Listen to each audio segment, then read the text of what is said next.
Hey everyone, welcome back. This is my review of Psycho Pass Season 2, Episode 8. Only 3 episodes left. Yeah. Episode 8. Quite, once again, a lot to talk about in this review. So, let's just get straight into it. First off, I could say that I called it, because I kind of did. But it was kind of spoiled in the opening. The whole thing with... I wasn't completely right, but the whole thing with, Togane and the Chief working together, I'm just going to call the guy Togane and the woman the Chief, because they're both technically Togane. I don't remember what their first names are, so I'm just going to say Togane and the Chief. So, the whole thing with Togane and the Chief working together was spoiled in the opening. Or was kind of foreshadowed in the opening. And I don't know why you do that. It's like, why would you spoil? Even if you don't think people will catch on to it, why would you even risk it? In terms of spoiling shit in the opening. I think it's really stupid. That's why you usually prefer, in terms of scenes, the openings are shown in battle anime more, because there's not usually any complex themes, at least from what I've seen, to really spoil in the opening. You know what I mean? Yeah, that part was kind of spoiled in the opening. Okay. Unfortunately. But I did technically call it. I'll get to the Mika part later on, okay? I'm not going to talk about her right now. I'll get to her later on. But yeah, I kind of called that, and also this episode had a huge fucking info dump. Probably the hugest info dump I've seen in Psycho Pass, period. That being said, it was really interesting stuff, although I don't think I grasped every single last bit of it. But it was really interesting stuff. It wasn't like it was boring or anything, not by a long shot. But yeah, probably the biggest info dump I've ever seen in Psycho Pass, period. Okay, I did get some of it here. I think I got the most important stuff here. But before I get into some of the information revealed, I want to talk real quick about the Psycho Pass movie, okay, which apparently is going to come out in January of 2015. Excuse me. Okay, apparently January 2015 the movie's going to come out. Apparently it's been revealed. If I can find an article for it, I might make an anime news video about it. But... apparently it's been revealed that the Sybil system is apparently going down. I already knew that it was supposed to be about some sort of terrorist, but you could technically count Shogo Makishima and Kamui as terrorists too, so that doesn't really tell us anything. But apparently Mika's still alive. I have 2 things to say to that. First off, what the fuck? Secondly, that kind of destroys all tension at the end of this episode. Again, I'll get to Mika again later on. I'm not going to get in depth with her just yet, but still, why would you reveal that? You know what I mean? That seems really stupid to me, okay? So, in general, in this review, I liked some stuff in here, but I'm going to be heavily criticizing it too, okay? Because this and just the series as a whole so far is not nearly as good as Season 1. And there's numerous reasons for that. One, it's half the length. Seriously, Season 1 was 22 episodes long. This 11. Half the fucking length. Secondly, we've all known this from the beginning. It's not Urobuchi. And no one can write Psycho Pass like Urobuchi can. Even if they put another genius writer in there I don't know. What are some other genius anime writers? Can't think of any right now. But you should put some other, amazing ones in there. I don't know. If Urobuchi confronted Togashi, because I've heard that the writing in Hunter x Hunter, even though it's a completely different series, is really good and really dark and whatnot at times. If Urobuchi for some odd reason confronted Togashi and told us, hey, you want to write Psycho Pass, it still wouldn't be as good. That's not to say that Togashi's a bad writer, because I've heard he's an amazing writer, and I've seen Yu Yu Hakusho. Yu Yu Hakusho's a masterpiece. But that being said, it's still not Urobuchi. And this is the same writer that wrote Hamatora, need I remind you. Now that being said, this is leagues fucking better than Hamatora. Then again, that's not saying much. But, I'm not comparing this to Hamatora at all. This is nothing like Hamatora. This is so much fucking better than Hamatora, obviously. But I'm just saying, it's not Urobuchi. So it's probably not going to be as good. Combined with the fact that it's just half the length of Season 1, is yeah. So this season overall so far isn't that, or it's good, but it's not nearly as good as season 2 or as season 1. Okay. So yeah. So other than that, away from the movie and away from the whole thing with the series as a whole so far, we find out more. Let's get to some of the info dump here. First off, we find out what Kamui's motives are, and it's revenge against the Sybil system. One of the most overused plots ever, and like always, I'm not criticizing it here because it's unoriginal. I'm criticizing here because so far it doesn't seem like they're going to do anything new with the revenge plot line. And there's only 3 episodes to do that. So I don't think they're going to. That's what I'm criticizing for. Again, I don't give a fuck about originality. I really don't. But when you have something like this revealed so late into the series, that, to me, that's a cause for concern. Okay? And, okay. I want to talk about, okay, before I get to the truth about Kamui, I want to first talk about Shogo Makishima and Kamui next, because in terms of his revenge, I mean, again, I'm not criticizing it because it's unoriginal, but if you compare it to Shogo Makishima, there's no comparison. Shogo Makishima, I think, is one of the greatest villains ever. In fact, you can't even call him a villain. He's not a villain because villains, by definition, have to be irredeemably evil. Shogo Makishima, despite all the horrible things he did, was not irredeemably evil as far as I'm concerned. Okay? He really wasn't. And he was an extremely complex villain, character, antagonist. Again, because he was written by Urobuchi. Okay, I mean, with this season, it all comes back to that. He was written by Urobuchi. It all comes back to that. I'm sorry, but it really does. And what he wanted was basically to make Japan wake up, in a sense, or rather to shut down the Sybil system, alright? He was an extremist, but he wanted to shut down the Sybil system because he realized how flawed it was, because despite all the horrible things he did, his psychopaths would never get cloudy. In fact, it would only continue to go down. Okay? And there was a lot more to it than that, obviously, because he was a really complex character, but that was basically the gist of it. Alright? But with what we have with Kamui here is, so far it seems like he just wants revenge on the Sybil system, which I'm not saying it's wrong for him to want the Sybil system gone, because the Sybil system is flawed and fucked up so many ways. I could probably make an entire video on it, and that video would last a while.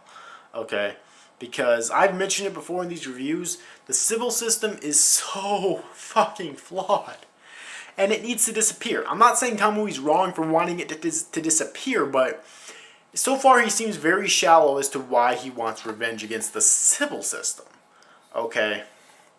Now I want to talk about the truth about Kamui. Apparently, it's really fucking far-fetched.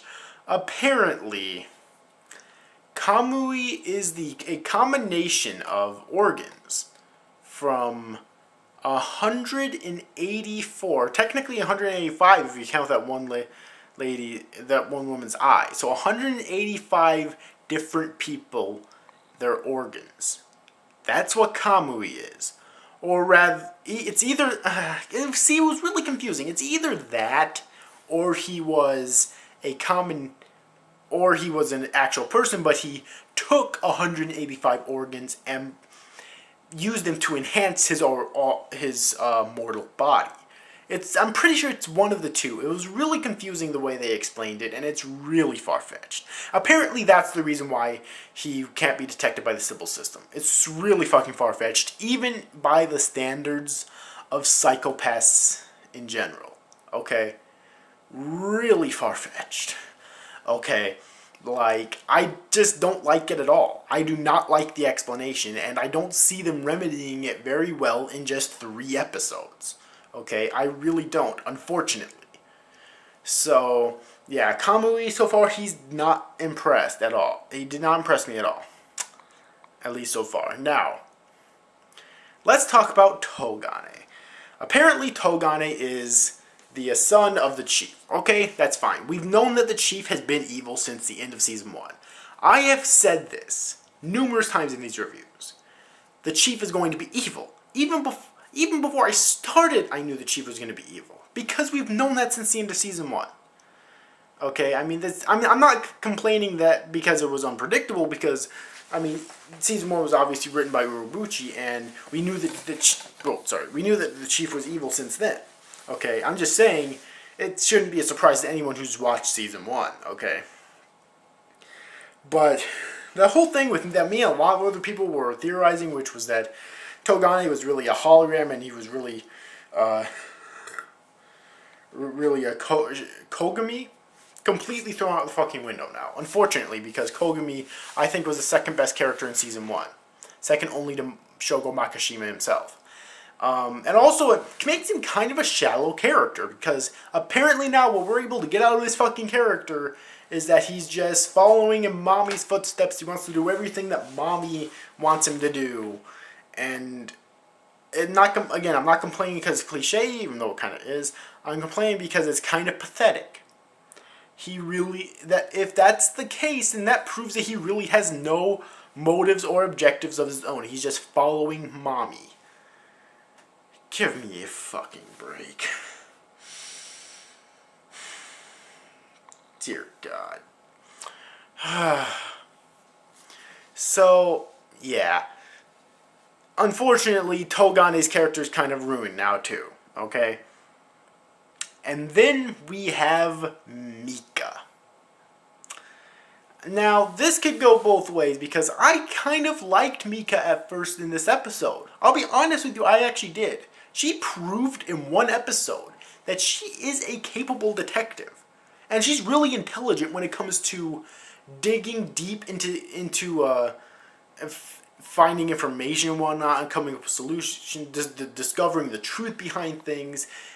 With all this research that she did, she's proved in one episode that she's really good with that. Which is good since she's a detective, obviously. That being said, there's a few things which kind of fucks it up in this episode. First, even though she figured this out, she didn't call up her boss, Akane Tsunemori, at all. Okay? In fact, she was still wanting to get Tsunemori fired. Are you fucking kidding me? It's like, is there no end to this woman's fucking stupidity? Dear God. And also, she was kind of, like I said before, she's a capable detective, but she's kind of ignorant too. And she fell right into the chief's trap. She fell right into the chief's trap. Of course she did. And you know what? I didn't know there was going to be a trap at first, but I should have expected it, because the chief's extremely fucking intelligent, okay? That's been demonstrated in Season 1. Clearly, the chief is extremely fucking intelligent. So I should have figured that there would have been something like this. Okay, I really should have. And there was. Surprise, surprise. Now, I want to talk about that ending real quick, because first off, that was a really bitch-ass of a cliffhanger right there. I mean, come the fuck on. And honestly, like, I was happy and sad at the same time for Mika, because I was happy because I really want to see her die, although, again, that kind of ruins things because of the stuff we know about the movie, you know, but apparently Mika's still alive in it, but at the same time, it kind of made me cringe, because, well, first off, when Togane bent her over the fucking table there, it honestly looked like he was about to fucking rape her. I was like, dear God, the fuck, Togane? Like, slow down, man. Slow down. She's a bitch. I want to see her die, but slow down, seriously. Like, I'm not kidding. Am I the only one who got that impression when he literally forced her to bend over the fucking table there? I'm like, whoa. Okay, so, yeah. And also, it makes me wonder what exactly they're going to do with her, because numerous things come to mind there. Another thing is maybe they're going to give her a shot that'll make her do something, like, Or maybe they're going to mind control her. That could be a possible thing too. But it kind of made me cringe there. It was like, what the fuck are they going to do with her? Because I want to see her die, but I don't think she's done enough to really warrant eternal to really warrant suffering to that extent. Okay? I don't think she's done enough to really warrant that specifically. I just want to see her dead. I mean, death, some people consider suffering, but there's a lot worse ways you can suffer than die. Trust me. There really is. So, yeah. And the chief at the very end of the episode basically says she's going to, as Mika's screaming, she's basically going to tell Mika everything. So what I'm really wondering now is exactly what this is that she's going to tell Mika. What is this everything that she's going to tell Mika? And why does Mika not want to know it? My guess is maybe because she realized that her freedom will basically be lost if she realizes the full truth. That's probably the case. I mean, since she's been discovered, she probably doesn't want to know anymore. She probably does, but it's kind of complicated because she probably still does want to know, but not under these circumstances. Is what I'm trying to get at here, basically. Okay? And that's basically where the episode ends. Okay? And it really makes me... What the hell? Oh. Sorry about that. So that's where the episode ends. And it really makes me wonder what's going to happen to Mika. Obviously, if the information on the movie is true, we know she's not going to die. But still. So, yeah. So overall, it was a decent episode. Like, there was... As you've seen in this review, I have been heavily criticizing it a lot. Because there were a lot of things to heavily criticize about it. But it wasn't bad, necessarily. Like, I cannot wait for the movie because the movie's going to be written by Urobuchi. So I cannot wait for the fucking movie. But this episode was okay. It really was. It had some really good things about it. But it also had some things about it that I didn't like. Really, I think it was half and half. I think it was a perfectly average episode. Okay, I really did. Which is really disappointing because I don't think there was an episode that didn't go... In Season 1, I don't think there was an episode that wasn't above average, at least a tiny bit, if not a whole lot. Okay, but, so anyways, tell me your thoughts about this episode in the comment section below. Do you agree or disagree with me, whatever, and why? If you've yet to see this week's episode of Psycho-Pass Season 2, then I definitely recommend that you do.